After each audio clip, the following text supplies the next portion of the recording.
How governments deceive the public by swapping meanings.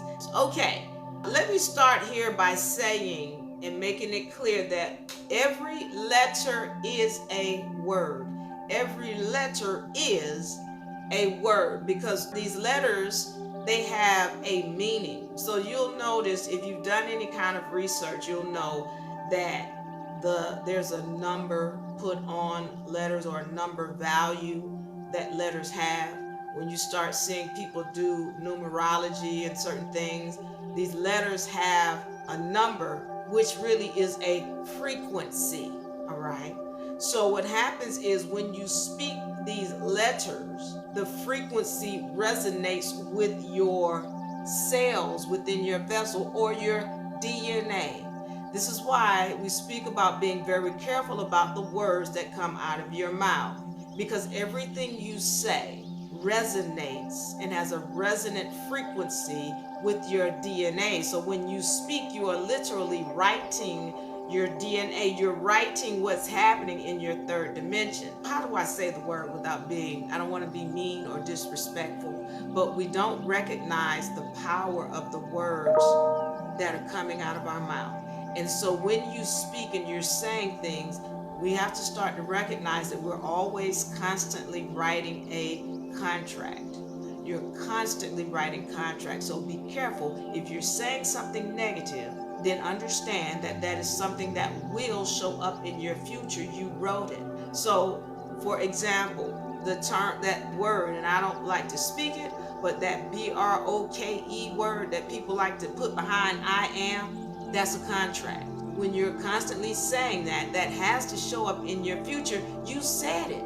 So that means it's got to be. Your subconscious only is going to deliver to you what you're speaking to it. And if that's what you're speaking and it's constantly negative, then that's what's got to show up. Okay? So, getting back to this, every letter is a word and it has a resonant frequency. And when you speak it, it has to show up in your DNA in your future. So, as I go into this, we're understanding that every letter is a word. So when you start talking about a word is really a compound word because it's got letters in it. So it's really what you're looking at is a compound word. So a word is a contract. That's what it is. A word is a contract. Your name is a contract. This is why you'll see people, they'll put the letters in your name together and there's a, whatever the number is, the ending number, it's telling certain things about your path or your life path or what your name means. Okay, your name is a contract. Okay, so now, as we get into this, now we have the understanding. Every letter is a word. Every word is a compound word. Every word is a contract. You need to recognize that when you speak these words, you are writing a contract. And again, the contract shows up in your third dimension. You have told your subconscious this contract, and now your subconscious is going to produce it for you. So that BROKE word, if you're saying that and you have the nerve to put I am in front of that word, then you are deserving of whatever financial issues you get as you come into your future because you have spoken it. And that's all your subconscious can produce for you. So now that we're understanding that, I need to get into some of these terms that we are taking on, and we're not recognizing that we're writing a contract for ourselves. Now, I want to get into my melanated people because my melanated people feel like they've got it the hardest. All right? And I need it to be made clear that once again, we continue to write contracts with our words because we have been deceived into saying things and not recognizing the impact that they have on us spiritually. I'm going to talk about this word first. I'm getting into this one first because this is a big one. The term black. I need to break this down because we're not recognizing not only the true etymology of this term, we don't even recognize the spiritual ramifications for using this term. All right. So I'm going to go into the etymology, and you'll look up etymology. It's really dealing with the root or the basis or the origin of a word. Black, let's understand that this word means dead. Legally, the word means dead. It means imbecile. It means someone who is without standing, someone who cannot own anything. That's what the term black means. Even if you break down the letters, B as in to be, lack as in not to have. B as in to be, lack as in not to have. Be lack. Okay, I'm gonna go further. The term black is derived from the term bleak, B-L-E-A-K, or B-L-A-E-K. Look up those terms. Bleak, as in not to have or to be without. Bleak means pale and without color. Bleak means pale and without color. The term black comes from the term bleak, to not have. When you look up anything concerning the word white in Spanish, Italian, French, if it starts with a BL and ends with a K sound, it means white or pale and without color. What I'm saying to you is that this is a term that has been switched. Originally, this term was not applied to melanated people.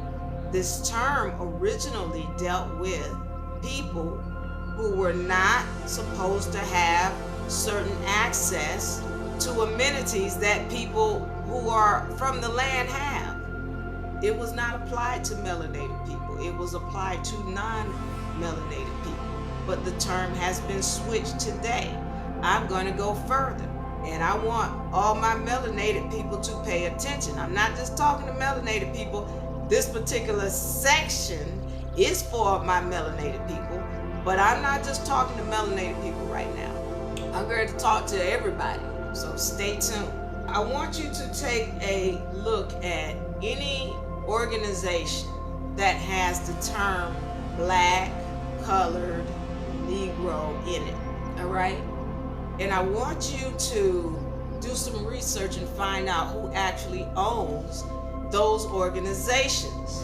When we're talking about Black Lives Matter, even NAACP, we're talking about Black Caucus. What else? Anything with black. And there's several others that we can name that have those terms black in it. Oh, here you go. This is another one. HBCU. Historically black colleges and universities. I want you to understand who owns those organizations. They're not melanated. Every last one of those organizations that I just named are owned by the Jews. Every last one of them. There's only one historically black college and university that's not owned by the Jews, and that's Morris Brown in Atlanta, and they were shut down at some point. I'm letting you know that this is a term that has been deceptively put on melanated people, and you are not aware of the fact that it has nothing to do with you, and the fact that you keep taking on the title. You continue to damn yourself. When you say you are black, you are saying that you are dead. Let's be clear on that. When you're saying you are black, you are saying you have no legal standing. You are making a contract, not only with the government, but on a spiritual level. You are saying you do not deserve, you lack. You're saying you have no ownership. You're even saying you're not alive. So all this Black Lives Matter, you wouldn't have to be saying that if you really knew who you were. And then the people who are encouraging you to say that, they're not even for you. If I told a lie, I want you to put it in the comment section, because somebody is offended every time we tell the truth and the facts about who owns these organizations. You want to start talking about races. There is no races in the facts. What is the fact? I just gave you 4 organizations, and then I have somebody else who put up United Negro College Fund. Go and look up who's owning these organizations. If it's a fact, then we're not talking about no racist. The fact is, the owners of all of those are Jews, so-called Jews, because we know really who the original Jews were. This is not about races. This is about what the facts are. This term, white. White was not originally applied to light-skinned people. It was originally applied to your melanated folks coming over here from other lands who were considered royalty. Those were your original white people. It had nothing to do with skin color. It had to do with a status. But those terms have now been switched, and there's a deception whereby melanated people are calling themselves dead, and another group of people have taken on a term that was never applied to them or meant for them.